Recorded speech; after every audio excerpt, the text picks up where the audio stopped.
Hello, and what is up? Thank you guys for bearing with me. I rushed in here just now to make it for this stream. I was talking to some of you guys earlier. Just got back from my work's holiday party, so I was debating whether or not I'd be able to make the stream tonight. I had an event set up earlier, but then I ended up deleting it because I'm like, there's no way I'll make it. And then I was like, you know what? I'll just leave early and come do this. So bear with me.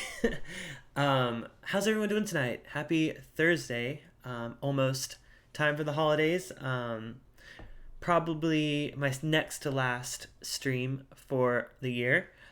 But this is something that I've kind of wanted to do now that I've been gathering a little bit more of a variety of whiskeys. First off, let me know if you can see me and hear me and everything. Like I said, I rushed in here to do this. How was my pregame? Donnie, it was good. I really enjoy our work holiday parties. Last year was a bit more extravagant. This year was at a brewery. We had like a little private dining area. Two drink tickets, no liquor, only beer and wine. So I had a glass of wine to start with, and then I had a stout, which was good. So yeah, it was nice. I mean, I prefer events with liquor and bourbon. So I was trying to figure out what that noise was outside, but it was good. And I got to mingle with some people that I haven't talked to in a while. So yeah, it was a lot of fun. So how boring. Yeah, I know. But no, it was a really. I mean, the food was really good. I mean, the brewery is actually a really really cool spot. I've gone there several times. So I'm a big fan of it. So no flask. No, it was because it was like it was like a happy hour type thing. So it was like from 3 to 6. So we left work early, and I just drove over. So no time to prepare for that, but that would have been nice. But I wanted to make it here for you guys. So if I would have brought a flask, I would not be here right now. So gotta stay hydrated. But yeah, so as you can tell by the title, I wanted to do something where I kind of ventured into different American whiskeys. So usually on this show, you guys know I mostly do Kentucky bourbon. That's like my number one thing. But there are a few ones that most of these I have actually reviewed separately on the channel, but I've never done them all together. So I thought it'd be kind of cool to try to figure out not only what is my favorite style of American whiskey, but what my favorite, just like what I like about each of them. So I did not break out the handy. Yes, that's a good point, Lil. I didn't bring it here today, but I was fortunate enough to get in on Bevmo's Cyber Monday sale, where they put up pretty much the whole Buffalo Trace Antique collection. It was up all day. The site was glitchy. It was a big mess. But luckily, I got not just one, but two bottles of Thomas H. Handy for 2019. So one bottle arrived today at my work. I got it and I took it home. That's one here. One was supposed to arrive at my house because it was one per person, but I set up an account in my husband's name. Sorry. And it was supposed to arrive today, but this is the second time they've not been able to deliver it for some stupid reason. So we're picking up tomorrow on the way we're going to Las Vegas this weekend, so we're going to pick it up on the way. So yeah, it's I got very lucky this year. I've never been able to buy anything from the Buffalo Trace Antique Collection. And I've tried last year's Handy, or maybe it may have been 2017's Handy. Fantastic. So I'm super excited with this. I'm very happy with the win. So yeah, what's up, Doug? How's everyone doing? Yeah, let's get something on my glass. It's time to get drinking. Joseph, just in time. I'm about to pour something. So I figured, if we're gonna do whiskey, why not start where it all began? Okay, I can't say where it all began. Where I began. Not the distillery, but the state. Good old Kentucky straight bourbon. So I went with New Riff, mainly because a lot of these other whiskeys that we're going to be doing tonight are smaller distilleries. They're not the Buffalo Traces or the Heaven Hills of the world. They are smaller, not necessarily craft distilleries, but like they're smaller in comparison. So New Riff, you guys know, has become my favorite new distillery out of Kentucky that I've tried. Wilderness Trail is also up there with them. So I figured that would be a good place to start. Let's start with something familiar to kind of get my bearings. And then we'll go from there. So what are you guys drinking tonight? I love to hear what you guys have in your glass. Whether it's a bourbon or a Tennessee whiskey or a Texas whiskey or a Scotch. Ew, just kidding. No, I actually thought about doing like a whiskeys of the world. That was actually what sparked this idea. But then I realized I didn't have a Canadian whiskey, and I also didn't have a Japanese whiskey, so it wouldn't have been fair to do that. So I stuck with whiskeys of America. So that's why we're starting with New Riff, and I don't mind if I do. After an evening of drinking beer and wine, I'm ready for some bourbon. I don't know about you guys, but I should have brought a flask. That would have been so nice. Actually, but I did.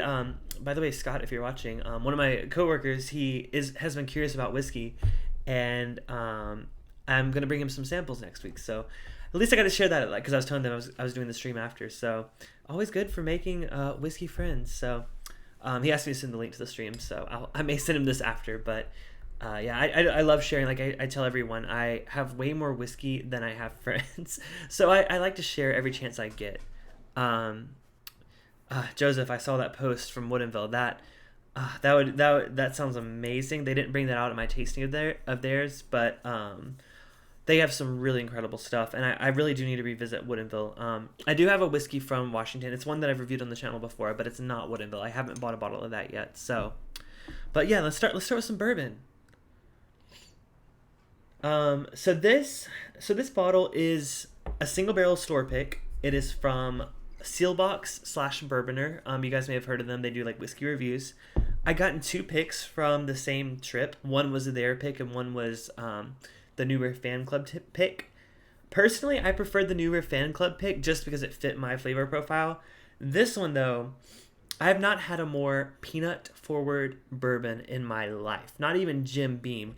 This is musty, unsalted peanuts. Like a lot of times I get salted peanuts, like the roasted ones you can buy like in a bag. You just buy it at the grocery store. It's like dried. I guess they're just called roasted peanuts, right? But they're usually salted. This smells like those, but unsalted. It's very, very musty, very earthy. I get a lot of dirt notes. It sounds off-putting, but I mean, on the nose, it's not the most appetizing. There's not much sweetness there on the nose, but it does show lots of that oak character. So we're going to have to give it a taste and see how it holds up.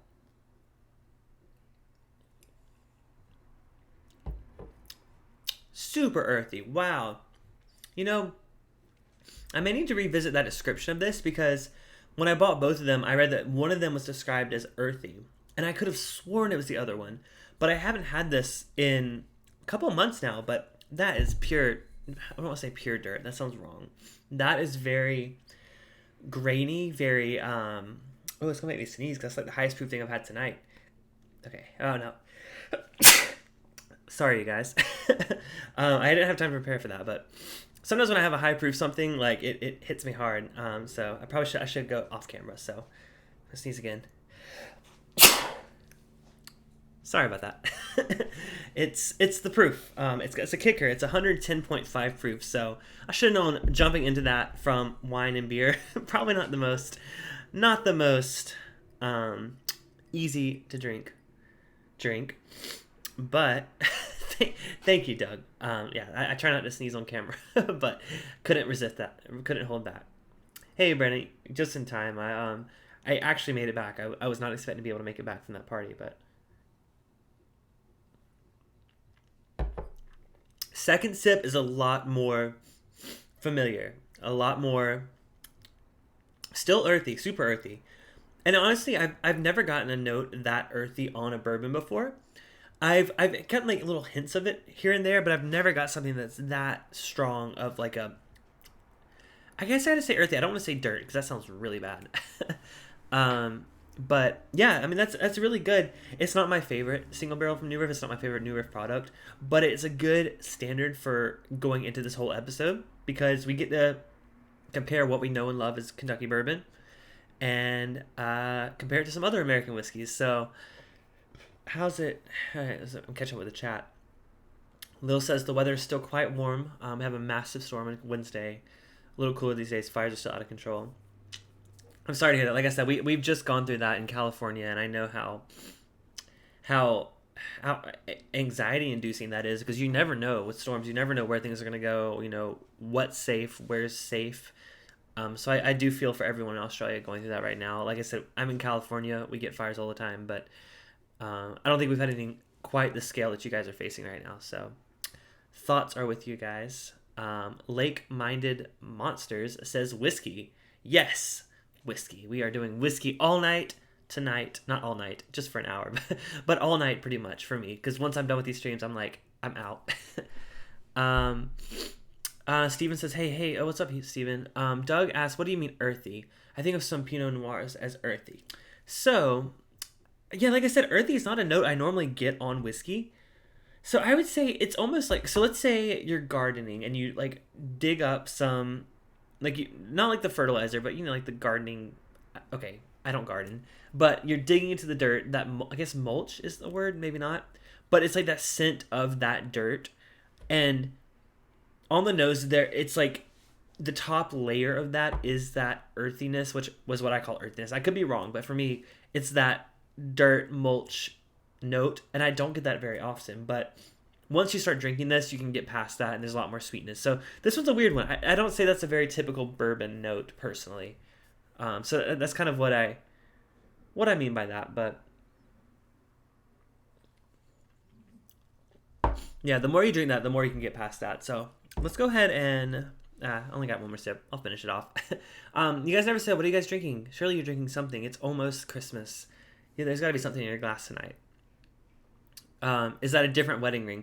Yeah, Brendan, my actual wedding ring, I like to say that it shrunk, but actually my fingers got a little fatter, so I haven't been wearing it. It's been too tight on me. I need to get it resized. But this beauty was from Amazon. I'm not flipping you guys off, promise. Okay. From Amazon, and it was $20. So I feel a lot more comfortable wearing a cheap ring, mainly just for the sentiment. I do want to get my real ring resized because that's a lot pricey of a ring. So yeah, I actually just got this yesterday. So good eye, Brandon.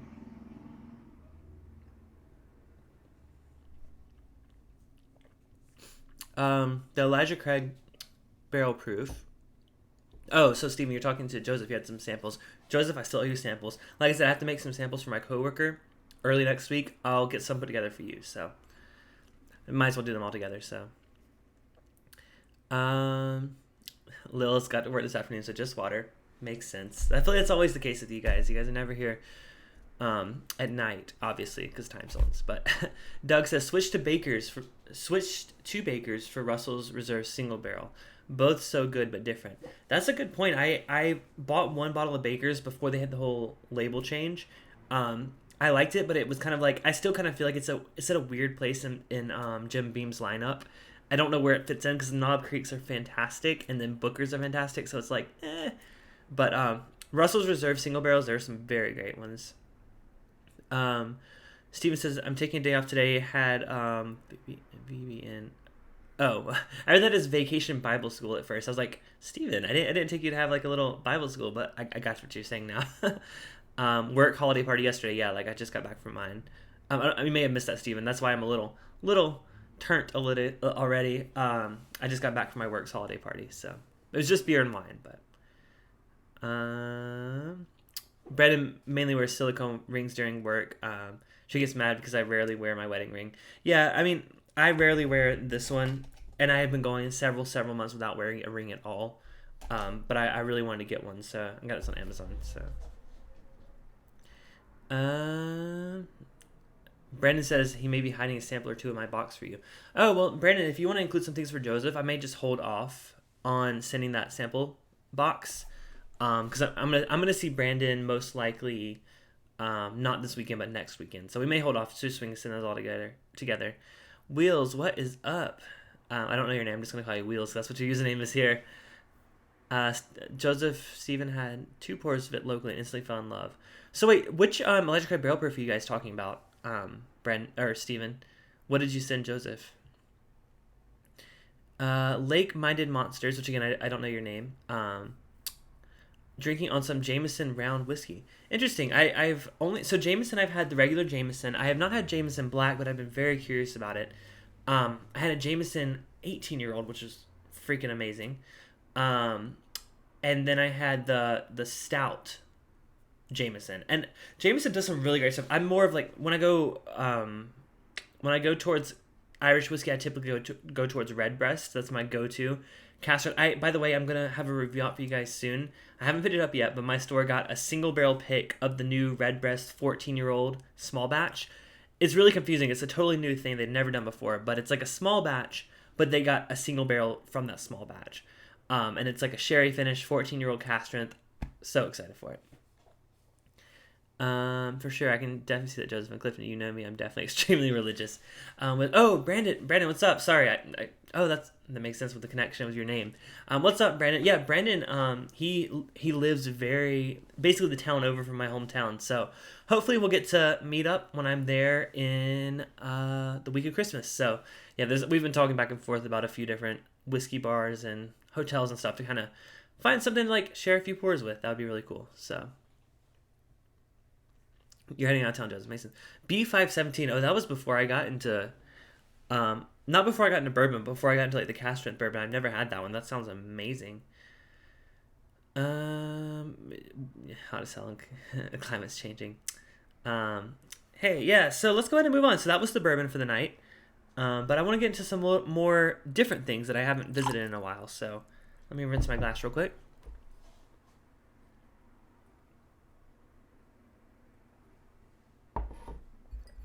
So I'm thinking, so that was a pretty high proof. So I have 1, 2, 3, 4, 5 bottles here in front of me from different regions. So I will go, all these are really high proof. So what I'm going to do is I'm going to go to the lowest proof one that I have tonight. You guys have probably some of you have seen me review this twice already because I had one screwed up stream that I made a mistake. You guys all know that story. But this is Westland Distillery. They are a distillery based in Washington State. This is their single malt sherry finished. This is my favorite of the lineup from them. It's non-chill filtered, no coloring added, 92 proof. It's it's very similar to like a Scotch. The notes, if you told me this was a Scotch, I'd probably believe you. But Lake-Minded Monster asks, what are my thoughts on green, yellow, and red spot? So I tried green spot. I have not tried yellow or red spot. And I tried it because I love Redbreast, and I know with Irish whiskey, people either love Redbreast or love green spot. And it's because they're so different of like flavor profiles. For me personally, I much prefer the Redbreast flavor profile than the green spot, yellow spot, red spot. Those are more bright, fruity. Redbreast to me is more rich, more dessert, shortbread cookie. So I think I am on the team Redbreast there. I would love to try the yellow spot and the red spot, but I just know from my experience trying the green spot, I leaned more towards the Redbreast. So I didn't explore that further, but I definitely would like to try those at some point. Yeah, they're very, very sweet compared to like the desserty qualities of a Redbreast. Steven really likes B519 this year. A119 was off profile and was a chocolate bomb. So I only tried A119 once before, but I have a bottle of B519 and I agree, it's fantastic. Haven't seen C919 yet. I'm waiting for that one. By the way, thank you guys so much. I know our viewership's hovering around 9 to 11. That's awesome. If you guys can hit that like button, does help with future streams. It does help kind of the YouTube algorithm thing. I know everyone says that, but yeah, if you guys could like the video, it just really helps me out. I hate asking for it, but you guys know I ask for it every time just because it does really do help. So Joseph said it's basically Scotch. Yeah, it's American single malt whiskey. So it's made in the same style that Scotch is made. Thank you guys for the likes. I see them pop up. You guys are awesome. So this is an American single malt, but what they did with this one is it's distilled from 100% malted barley. So that's unique for American whiskey, honestly. Aged for a minimum of 3 years in Hoquiam, Washington. So this is sherry finished, and the bottle doesn't say it, but this is finished in sherry cask. Their regular stuff is good. I just don't feel like there's too much character going on, so that's why I really like the sherry one. That it's a sherry bomb for an American whiskey, because I feel like there's not very many sherry influenced American whiskeys. I mean, I can't think of anything unless you guys know something, but yeah, on the nose, super sherry. I'm gonna go ahead and taste it though, because it smells really good.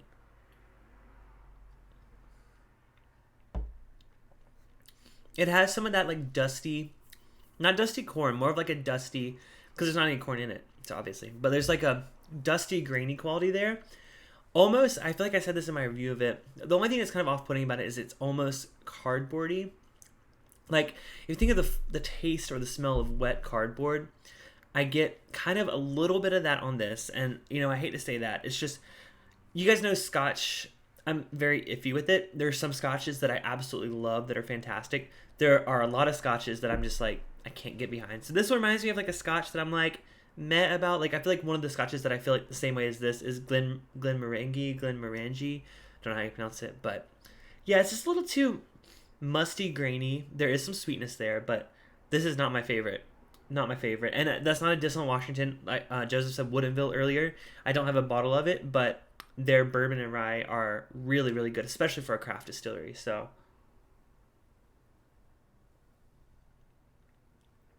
yeah, I mean, it's good. It's for it being a craft small distillery, I think it's fantastic, especially if you're a lover of Scotch. So definitely give that a try if you're into that. Otherwise, if you're more into bourbon and rye like I am, give Woodinville a try, because I think Washington State is putting out a lot of really cool stuff. So you guys about talking about Stag Junior? Yeah, I've been dabbling a little bit into my bottle that I think someone gave me a bottle of. Yeah, I am getting sick, Joseph or Steven. Trying to get over. I haven't fully caught it yet. Like, I'm in those days, like the 2 or 3 days before you get a cold, that you're like, I'm gonna have a cold. So I'm still in those days. People have been sick around my office, and yeah. So, like I said, I'm driving to Las Vegas tomorrow, so I'm hoping it holds off until like after my trip. But yeah, I'm not feeling 100% here. So, thank you for noticing, I guess. Stag Junior is fantastic, though. I need to do a review of that again soon. Yeah, Woodinville, they do some really cool stuff. Their basic stuff's okay, but when you get into their cast strength and their finished stuff is where it really, really shines. Brown spirits cure all. Cheers to that. Whatever you guys have in your glass tonight. Hopefully it's brown. That sounds weird. Whatever you have in your glass tonight, may it lead to good health and good spirits. I can't do a toast. I'm not good at that. So where have we been so far? We've been to Kentucky and Washington. We went completely different sides of the country, but I went to that because I knew this was the lowest proof one that I had. So now that you mentioned Port Finish, Joseph, let's make a trip to the little city of Park City, Utah. You guys know what this is. I just did a full review of this on my channel. This is this year's A Midwinter's Night Dram. I cannot focus on this camera. Anyways, A Midwinter's Night Dram, Act 7, Scene 5. This stuff is port finished. It is a blend, so it's not entirely High West's own stuff, but it is made with some of their grains from Utah. So figure that's a good fit for an American whiskey night.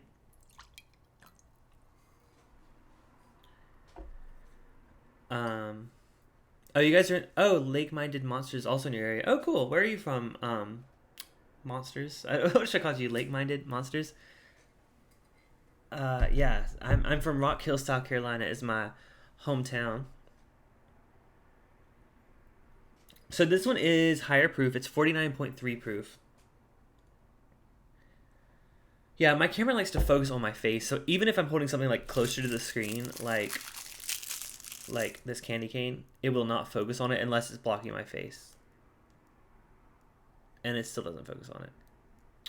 So yeah, I do love this camera though. It's a good camera, but it's very finicky in certain aspects. So surprisingly, you like the Midwinter's Night Dram. So I decided to buy this year's Midwinter Night Dram because I did a review on it earlier this year. I had a American Prairie from High West that was finished in port barrels, just like the Midwinter's Night Dram is. Probably one of my favorite whiskeys I've had all year. They actually just released a new one finished in Armagnac. Armagnac, is that how you pronounce it? I'm probably saying it wrong. Barrels. Steven, I asked you about it earlier because I know you're really into that. I may pick up because that port finished bourbon from High West was legit. Like, it was so good. So this is a port finished rye whiskey.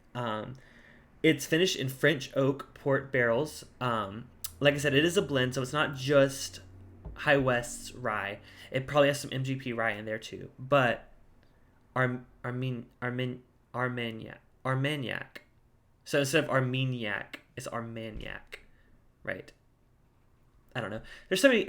I'm so used to saying Armenian because there's so many Armenian people here in California. So on the nose, there's not really much jumping out of the glass, surprisingly, for something that's so high proof. And I think that's odd because I'm coming from like a lower proof. I mean, this Westland is 46% alcohol. So this one's, I mean, it's good. I mean, it's like only 3% jump, but still. Yeah, there's not too much Armagnac. Arm in a yak. Arm in a yak. Yes, exactly. Yeah, so on the nose, the only thing I'm really smelling is that port. So Peter, what's up? Sorry if I missed you earlier. You have 3 bottles of Rendezvous Rye, cast strength finish, and Hungarian cast. That's awesome. It's a similar program to what I guess they did with the American Prairie. It's a cast strength release. Normal American Prairie is not a cast strength release, so it must be like a store pick kind of program. That sounds really cool. I don't even know what Hungarian cask would be. What is it, like Hungarian wine whiskey? What? I don't even know. That sounds awesome though. So the Midwinter's Night Dram is made from their Rendezvous Rye. That's like their stuff that's in it, but it also has some source rye as well. So let's go ahead and taste it because I'm not getting much on the nose. Maybe because I'm getting sick, as Steven said.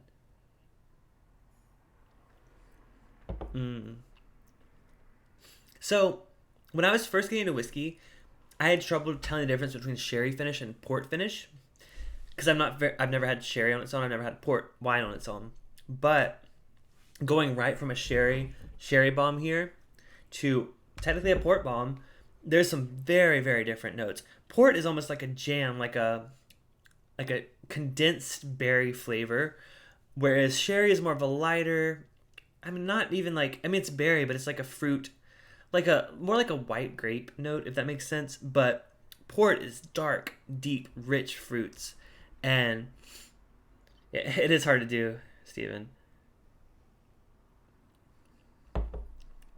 Rich muscadine. I even want to say muscadine, like those dark, bitter fruits. But I personally, so here's my honest thoughts, I love this year's Midwinter's Night Dram.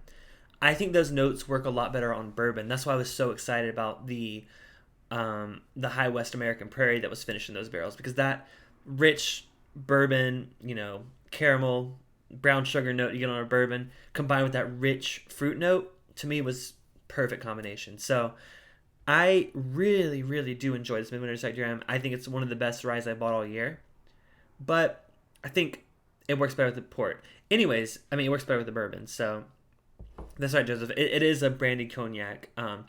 It's funny because I asked Steven this a long time ago. I thought it literally meant Armenian cognac, which sounds dumb now, but cognac, because cognac is already a region and like a type of brandy, but it's basically like a region of France where they make brandy. I don't know. I'm a whiskey guy, y'all. I have not, Peter. That is an Indian whiskey, correct? I've heard of the brand. I know there's another one that's a big, like Joseph Johnny. There's a. I'm trying to think what it is because we have a tasting next week, with an Indian whiskey maker, and I'm trying to think of what it's called. I'm not going to be able to make it to it because it's right when I'm getting back from Vegas, but I'm trying to think what that is. Hold on, because we are talking about whiskeys of the world, so let me find what that one is. I'm just gonna Google this. I'm just gonna open up my emails real quick. Paul John. Sorry, I don't know why I was saying Joseph. Paul John, which is like a major Indian whiskey distributor. They're having a tasting next week, and I really wish I could make it. They're having 12 different pours from their line. That would be so interesting because I've never had Indian whiskey. So, yeah. Okay, Armenia is also a region in France. That's what I thought. I didn't want to say it, though, because I don't want to sound too dumb. But, yeah, Midwinter's Night Dram is great. So, even though this is... I'm not trying to say which region is better. I don't want you guys to think that. I'm not going to say that bourbon is better than Tennessee whiskey. It's just what I prefer and the differences in the flavor profile. Bourbon is that deep, rich, desserty quality brown sugar. Washington doesn't have really a distinct flavor profile, honestly. I mean, even Woodinville is not really distinct. So I think they're still trying to figure it out up in Washington. And same with Utah. I mean, I don't know what other whiskeys are from Utah. I really do. I see my main reason for doing this, I'll say it now. I see far too many people saying that I don't drink whiskey that's not made in Kentucky, or I don't drink bourbon that's not made in Kentucky. And it's so short-sighted because, yes, there is fantastic whiskey in Kentucky, but these other states out here are really putting out some great stuff. And some of them, like the ones coming up, have really unique flavor profiles that I think you can only get in those states. So that's what I'll say about that. I think people shouldn't be so close-minded about whiskey and say, like, I only drink Kentucky bourbon, because there's so much out there that you may end up loving. So there's my thoughts for the day. Juan says, I enjoyed Angel's Envy Rye. That's similar, right? I actually, surprisingly, have never had Angel's Envy Rye. I've only had their bourbon. So I can't say, but I imagine it's a similar thing because it's also finished. There's another. We'll get towards the end. There was one more bottle that I wanted to put out in the stream, and it was one that Brandon gave me. So we'll wait till the very end, but I have a conclusion bottle that I forgot to bring out. So I'll just have to take a little break at the very end to go grab that bottle. So when that happens, please don't leave. I promise I'll be back in literally 20 seconds. But I'll wait till the very end to do that. So yeah, Rye, Pennsylvania, and Maryland, that's the thing there. So let's go and pour this in the dump glass so I can save room for that little final glass. I can't believe I forgot to bring that one out. So since we're moving on from Utah, I figured we'll go to something that some of you are a little more familiar with. That would be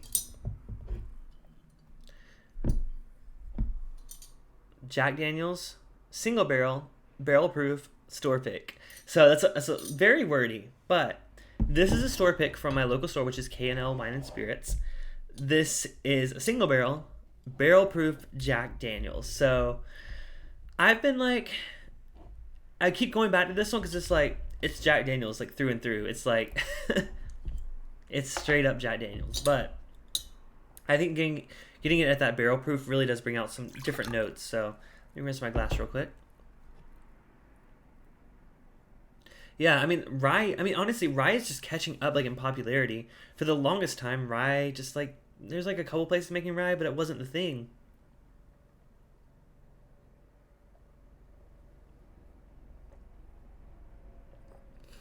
I do need to visit Angel's Envy Rye though. MGP rye soaked in rum. That sounds good. I had the Caribbean rye from Basil Hayden's. Yeah, that sucked. That was really bad. And that was because it was like blended with the rum. It wasn't just finished in rum casks. That just was not my jam. Wow, this is really dark. Not terrible though. Usually hate Brown-Forman. Yeah, no, it's definitely not terrible. Doug was born in, whoa, that is a word. Monog. I am too drunk to say that word right now, Doug. Monogala. Monongahela. Is that right? Like monogamy? I don't know. Home of the Whiskey Rebellion, though. That's pretty cool. So this Jack Daniel's is super dark. Whew, that nose is... It's Jack Daniel's. And Steven, you were saying this. I'm not the biggest Brown-Forman fan either. You guys know this. I've got this. Thank you, Steven. I'm not the biggest Brown-Forman fan, but something about when you make something cast strength and you make it single barrel and you make it a pick, it is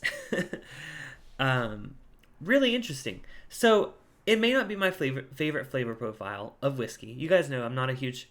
You guys know I don't like the Dickel, other than the rye. I love Dickel rye. But that's yeah, Brandon, sorry. I have a dump glass, don't worry. The only Dickel I like is Dickel rye, which is sourced from MGP, so that doesn't really count. So, yeah, I'm not a big Tennessee whiskey fan, but let's go ahead and try the barrel strength Jack Daniel's.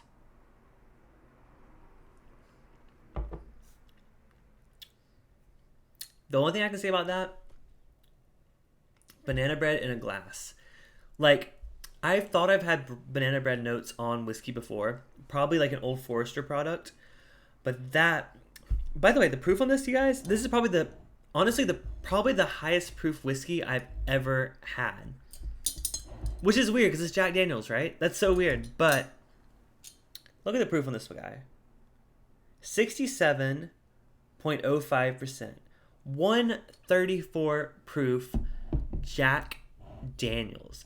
If you put this in front of any average everyday Jack drinker, they would die. Like, This is so rich, flavorful.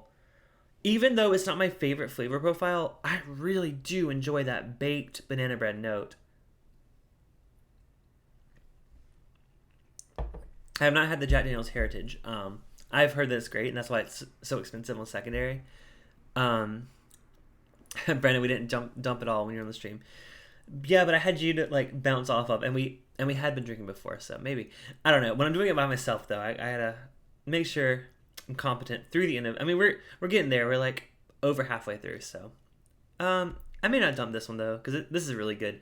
So like I said, I'm not the biggest Jack Daniel's fan, so that's what I think. I kind of want to get out of this is those people that say I only drink Kentucky bourbon. I don't like say you don't like Jack Daniel's. Maybe pick up a glass of this. I mean, a bottle of this, or a pour of it at a bar. Even if it's not a store pick, I know the single barrel proof is a thing. I've seen it out like everywhere. So I really do encourage experimenting a little bit outside of your comfort zone. And I think that's pretty much essential towards really being like not a connoisseur. I don't know how to say it, but you guys know what I'm saying. Like it's hard to like say that you're a whiskey fan when you only drink one type of whiskey from one place. You got to expand your mind a little bit. Even if it's something that you end up may not liking, you've tried it and you know I don't like Tennessee whiskey because I had this one and this one was better than the other one, but it's not my favorite. You know what I'm saying? If that makes sense. My hallway door. Yes, that was not the closet. That was my bedroom door.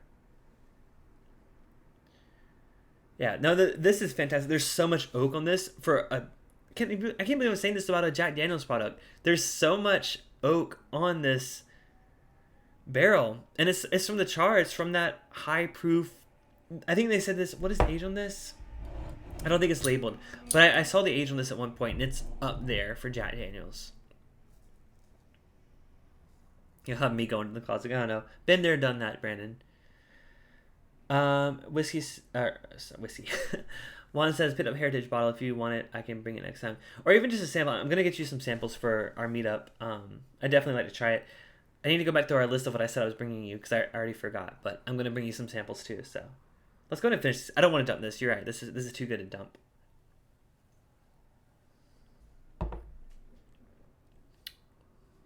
This has the kick of a Stag Junior. It has the sweetness of an Elijah Craig barrel proof. And it's a Tennessee whiskey. So there's that for you. Like you can't say you don't like. You can't dismiss all Tennessee whiskey just because all you've had is Dickel and Jack Daniels. You got to try the premium stuff because there's some really great things out there. Peter says, what about Abraham Bowman from Virginia? They used to have limited bottles that are now auction bottles. I saw, so our store got in some of the ones from, I forgot which one it was, and I almost bought a bottle of it, but I didn't. I'm going to become Cliffy tonight. I didn't buy it because I've basically sworn off buying bottles till the end of the year after buying 2 Thomas H. Handies. Like, I'm done. And then, yet, I just bought 2 15-year-old Knob Creeks. But anyways, and I also bought the Heaven Hill Bottle and Bond that I picked one up for Brandon, too. So, hard to say I'm done buying them, but it, you know what I'm saying. You got to, limited edition stuff, you just got to grab it. It may have been the port finish one, Peter. Actually, I think that sounds very accurate because we don't get that often out here in California.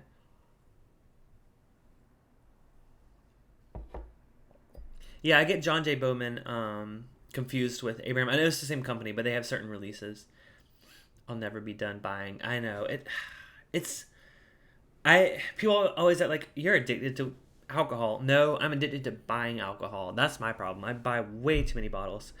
Speaking of which, let's go into I originally planned to be the last bottle of the night, but I have a special bottle sample that Brandon gave me that I really want to finish with. So let's go ahead and move to the great state of Texas, y'all.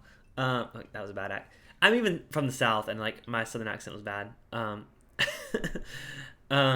Yeah, so this is Iron Root Harbinger, my first Iron Root product. I got this from recommendation from It's Bourbonite. Most of you guys know them. They said this was their favorite Texas whiskey. So I got it from Total Wine. They have a regular one that's not cast strength. This one's cast strength. So this one's like a legit, like, punch you in the face whiskey. It's only 24 months old. It's 57.5 proof. And it's definitely a Texas whiskey. So, yeah. So, I guess what I'll say, I forgot that I'm supposed to be comparing all these different ones to each other. So, I think Tennessee whiskey has a banana note. Almost every Tennessee whiskey I've had has a banana fruity note. Sometimes it's really good. Sometimes it's a little off-putting. Dickel has like a buttered popcorn note that goes with that. I'm not a fan of that. I'm honestly, in general, I hate to say this, but I'm not a huge fan of Tennessee whiskey. But I will not say I don't like it, because there are some incredible barrel strength whiskeys out there like Jack Daniels. So if you want to be all snobby and like, oh, Jack Daniels, I don't drink Jack Daniels. Try the barrel proof. You may change your mind. I need a bunker. I don't have a bunker. Alcohol Buyers Anonymous. I swear. We all need to be in there, don't we? Peter says, I have a friend going to the U.S. and I asked him to pick up Balcones rye for me. That was actually the first Balcones product I bought. I still have my bottle of it. So it's interesting. So be prepared. Texas whiskey has a very distinct flavor. Yeah, on the nose I already know. It's like I almost want to say like burnt barbecue. And I mean that in a good way, but also in a very distinct way. It's not the most easily pleasing note to get on a whiskey. Like, a lot of people are going to be turned off by that. This Harbinger, though, has a lot of it's like a candy sweetness there. I mean, it's young, but that Texas heat, it rapidly ages things. Steven, the same year, mine are on my floor too. Yeah, there's like a wood, but it's not like a old oak note. It's like I say Home Depot. It's like a newly cut wood note. And I feel like that, I don't know how to, can any of you other people describe Texas whiskey? Like, what is that distinct flavor? Because it has a distinct flavor characteristic. I honestly thought that was a Balcones flavored characteristic, but then I realized, no, it's not Balcones. It's all of Texas whiskey. So how would you describe this? I'm curious, because you may say something that I totally agree with. Eric, what's up? Thank you for joining. I have not had that rye, Peter. My store just got it. Actually, it's weird. Today, they got that. I didn't pick it up because I didn't know much about it. Yeah, it doesn't rapidly age. I'm sorry. I misspoke by saying it rapidly aged. It just, the extremes in temperature make it come in and out of the barrel a lot quicker. So it takes on that wood characteristic way quicker than like a bourbon would. Or like, not a bourbon. Than like Kentucky whiskey would. Ironwood's 100% corn. That's good to know. Yeah, it's like and I think that's what's giving me the sweetness there, Joseph. But it still has that Texas note that I can't put my finger on. Basically, if you've had a Texas whiskey and you get like a weird note, that's the note I'm talking about. It's on all Texas whiskey.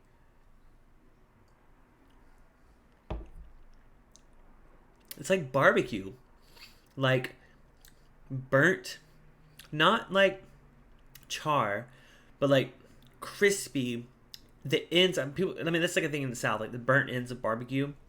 That note is totally there. Like a toothpick, yeah, but it's like a sweeter. It's like if you took a toothpick and you like roasted it and like the juices came out of it. That sounds weird, but you know what I'm saying? It's like that sappiness of that. So you didn't care for that, Peter? Honestly, this is my favorite Texas whiskey I've ever had. I thought I really liked Balcones, but once I tried this one, I realized that this, I think, is the most agreeable with my palate, personally.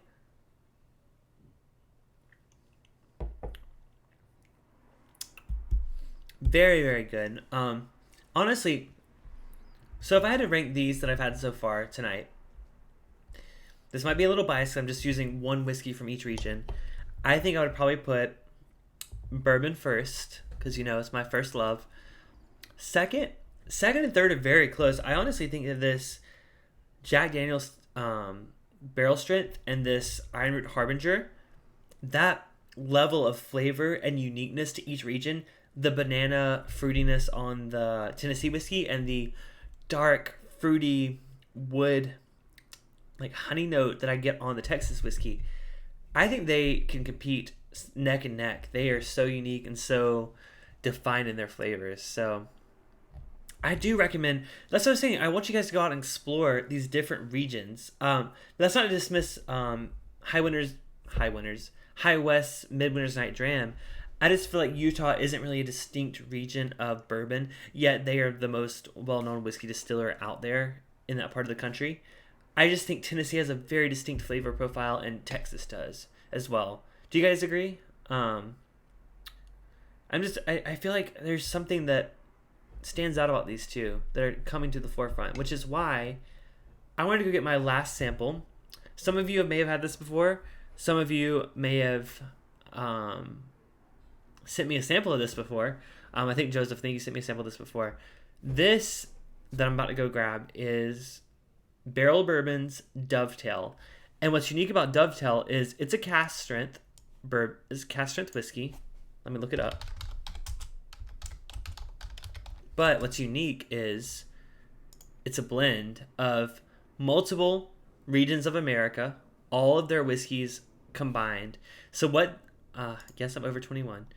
So what it is it is 10-year-old whiskey from Indiana, finished in Cabernet barrels, which is like California. 11-year-old bourbon from Tennessee, finished in rum casks and port. And it's bottled and combined in Kentucky. So I'm really excited to revisit this one. Tennessee and Kentucky. I think, Joseph, I was thinking of the 15-year-old when I said all the different regions of America. Barrel has a 15-year-old cask strength that's like Tennessee, Kentucky, blah, blah, blah, blah, blah. This one is Tennessee and Kentucky. But I think it's a good way to end the stream because it's bringing all of these great things together. So I will be right back in 20 seconds. Please don't leave. I promise I will be right back. I just forgot to bring that sample bottle in here. So I will literally be back. Count me down. 20 seconds. 3, 2, 1. Be right back.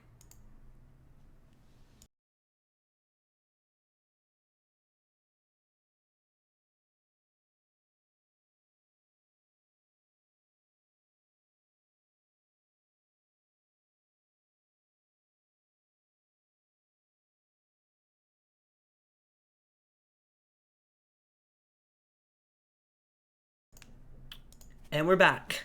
Not sure if that was exactly 20 seconds, but yeah, so I've never bought a bottle of Dovetail. Um, Doug, were you at the October meetup just now? I'm really bad with names. I'm sorry. We may have met. I was at the October meetup with them. You may mean the first one that you went to with them. Yeah, so Joseph loves Dovetail. Just trying to catch up with the chat. Oh, you were. We probably met. I mean, obviously, we went to the same meetup. I'm really bad with names. I said this earlier, so I don't remember exactly everyone was there. But, and I can't see your little profile picture is like that big, so I can't see it. So that was the rest of the Texas whiskey. But I'm really excited to revisit this Dovetail. Joseph, I think you sent me my first sample of it a while back. And I think I wasn't super familiar with Tennessee whiskey at the time, so I didn't dismiss it, but I feel like I didn't really connect with it. So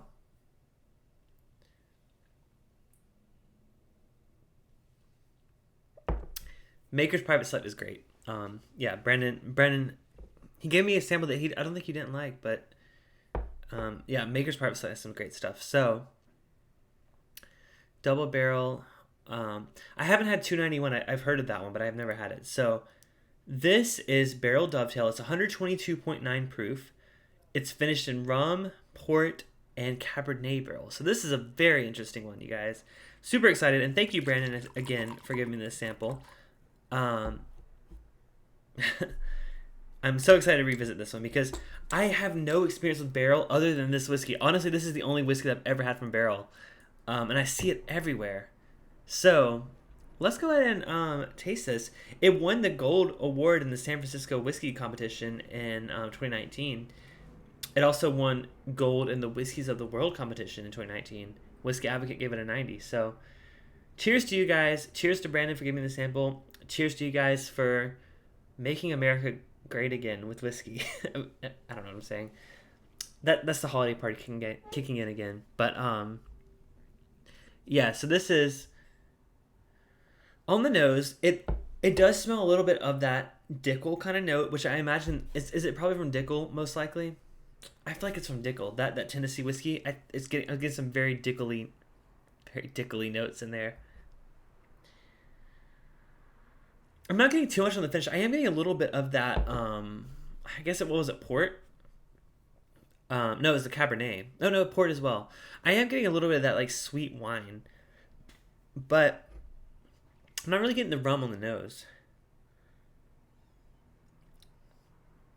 So I use a lot of Tennessee whiskey. Okay, I just know most people that source from Tennessee use Dickel. Yeah, my nose isn't working fully right now because, like I said, I may be coming down with a cold. So I'm gonna taste it though. I think that's where I'm getting the real highlights of tonight are coming from once I taste it. So, Donnie, I am on Dovetail, Barrel Dovetail, which is a sample provided by Brandon. So, cheers to you guys. Let's go ahead and taste this.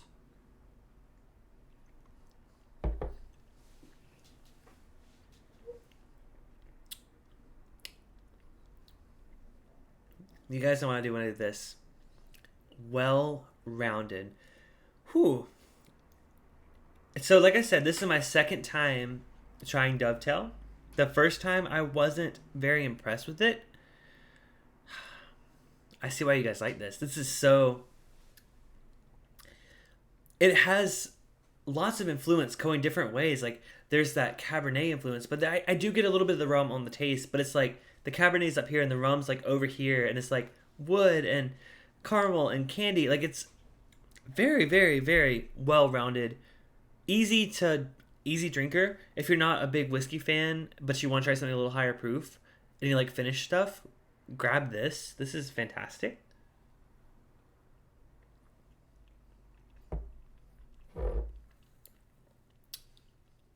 Yeah.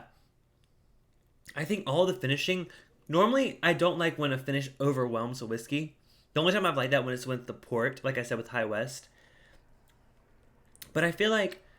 I mean, especially being rum finished, I would like to try Angel's Envy in comparison, because someone said earlier that is rum finished. Compared to Basil Hayden's Caribbean rum rye thing, worlds better. So I don't want to dismiss rum finishing based on that, because this does a fantastic job with it. Joseph, you say you only get finished on the nose. I've been getting it a lot more on the palate lately. I used to only get it on the nose, but right now I'm coming down with a little something, so I don't get as much on the nose. But yeah, it just doesn't smell very much to me right now. But on the taste,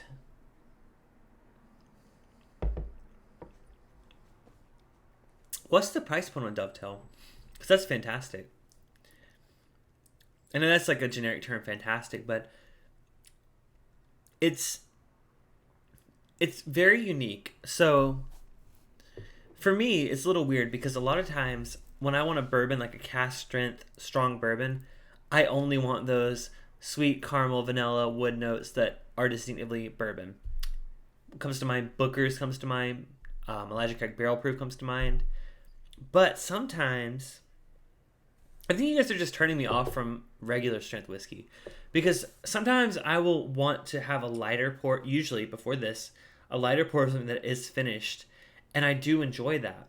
But when you turn that up to cask strength to 122.9 proof, it brings out so much more in there, and it's like, do I ever want to drink non-cask strength whiskey again? Like, let's be real, like, my favorite whiskeys are all cask strength. I mean, most of what we tried tonight are cask strength, and I feel like, I hate to be biased, but like, do you guys agree that cask strength stuff is like worth the extra price? Like, the intense burst of flavors you get on a cask strength whiskey are something that you would never get in an 80 proof and an 83 proof, or even like a 90 proof sometimes.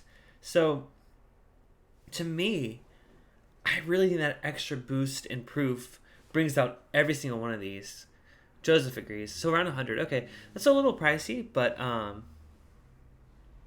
proof snob. Yeah, no, I mean, like I said, I used to, like, when I wanted these like lighter, fruitier notes, I went to a finished whiskey that was like, under 90 proof. But now, once I've tried it, cask strength, I realized, no, that stuff is good, unfiltered from the barrel. So you guys are agreeing with me. That's good to hear. So Steven says you have a 9-year-old barrel MGP pig. That's yummy. I thought that that then returned to some Buffalo Trace and lighter grade pricks are solid drinkers. Oh, you thought that? Okay, yeah. So that's the thing. Like, I can't say that. I do think I prefer the Elijah Craig and the Bookers, but what blends can be fantastic. I think I said this on a previous stream. A lot of people diss blends, but when you're doing it and you're doing some interesting finishing, it can be fantastic. I mean, I've had some bad blends, I've had some awful blends, but I've also had some really good ones, and I think this one's one of the best I've ever had. But I am curious to try some other releases from Barrel, because like I said, this is the only thing I've ever had from them. So what other... So obviously you guys recommend Dovetail first.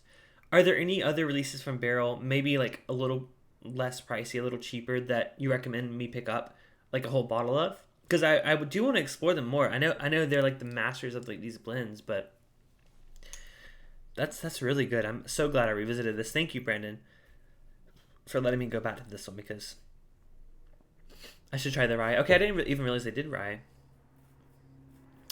You found the Little Book 3 to be oaky and sharp. I agree with the oaky. My first thought with the Little Book 3 was it reminded me a lot of Booker's 30th, which to me was super oaky. Like not even rich, dark oaky, like licking a piece of wood. So at first, Little Book 3 was too... At first, I wasn't a fan of it. Just like at first I wasn't a fan of Booker's 30th, but then I revisited it and I got a lot more of those other flavors. So you gotta let it open up a little bit, and you also have to like try it at different times. So Joseph said barrels are all about $80. Guys, it's a little pricey, 70, 80, except for limited releases. Gotcha. Okay, I mean that's a little pricey for me because I mean you guys know pricing is different out here. I can get Booker's and Elijah Craig Barrel Proof both for $60 pretty regularly. Booker's is everywhere for $60. Elijah Craig Barrel Proof comes up every now and then for $60, but Booker's is everywhere for $60. So it's like, I do really, really love this, but I think that's why I haven't committed to a bottle, because I can get these things that are my favorites for $20 cheaper. You know what I'm saying? Like, I know it's different depending on the regions of the world, or the country, or the world. I mean, like Peter's in Canada. Peter, we need to chat sometime. I would love for if you were able to send me a sample of cask strength Canadian whiskey, because you've mentioned this before. I've never had cask strength Canadian whiskey, and I'm very, very curious, because I dismiss Canadian whiskey all the time, but I've never had cask strength, so I need to really try that. Joseph said Booker's is around 100. Oh, that's pricey. Ugh. But then again, Booker's is great. So that's what I'm saying. Like, I can get Booker's for 60, and you can get Booker's for 100 and Barrel for 80. So that makes sense. It's cheaper. But for me, it's $20 cheaper for Booker's. And you guys know I love my Booker's, so... Yeah, do you guys have any, like, questions? Like I said, I'm going to go live one more time. Next week, I'm going to be doing... First, if Juan is still here, Juan sent me a mystery sample that I'm going to be doing at the start of next week's stream. I'm so excited for that. And then I'm going to do a best of... So not necessarily best releases of 2019, but the best bottles I have bought in 2019. Super excited to do that stream. I'm really looking forward to that one. And that's going to be next Thursday. Probably won't do a stream of the week of Christmas because I'm going to be out of town. But yeah. Any questions? Any last minute comments before we wrap up for the night? Again, thank you all for being here. If you're new and you haven't subscribed, if you hit that subscribe button, that would be, I sound like a generic YouTuber, but really having you guys come back week to week really encourages me to keep doing these things. So if you had a good time tonight and you want to see more, make sure to subscribe. And I usually post these live streams like 1 or 2 days in advance. Today was a little weird because I didn't know if I was able to make it, but yeah, keep an eye out for those. Oh, Juan, you're still here. Awesome. So Peter says Barrel 13-year-old rye is Canadian. Whistlepig 10 store picks are Canadian, and Hochstanders. I've never heard of Hochstanders. Interesting. Yeah, Peter, we need to connect because I am really curious about what else Canada has to offer. So thank you guys so much for watching. Thank you for your thank yous. Have a great night. I'm heading to Vegas tomorrow, so hopefully have some good pours there and some good luck there. So until next time, I'm here to help you drink good whiskey, and the US of A, you make some damn good whiskey. Cheers, America. Oh, that's cringy. I don't want to end on that note, so talk to you guys later. Have a great night. Bye.